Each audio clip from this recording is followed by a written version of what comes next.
জুলাই আগস্টে রাজধানীতে চলা ছাত্র জনতার আন্দোলনে নির্বিচারে প্রাণঘাতী গুলি চালিয়েছে আইন শৃঙ্খলা রক্ষাকারী বাহিনী। আন্দোলনের শুরু থেকেই প্রাণঘাতী বুলেটের ব্যবহার হয়েছে বলে সরকারি তথ্যে উঠে এসেছে।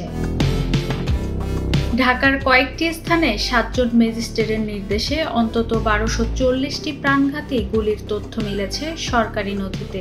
ওয়ালটন আবারও মিলিনিয়ার অফারে ওয়ালটন ফ্রিজ কিনে আপনিও হয়ে যেতে পারেন মিলিয়নিয়ার।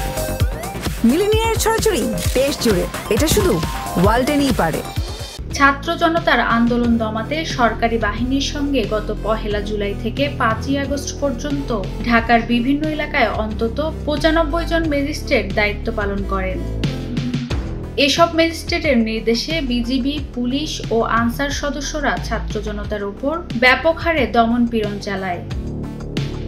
মানবজমিনের হাতে আসা নথি ঘেটে দেখা যায় রামপুরা, যাত্রাবাড়ি ও মোহাম্মদপুর এলাকায় অন্তত 7 জন ম্যাজিস্ট্রেটের সরকারি নির্দেশে ছাত্র জনতার উপর প্রাণঘাতী অস্ত্র ব্যবহার করে 1240 রাউন্ড 7.62 ক্যালিবার চায়না রাইফেল দিয়ে গুলি ছোড়েন বিজিবি ও আনসার সদস্যরা।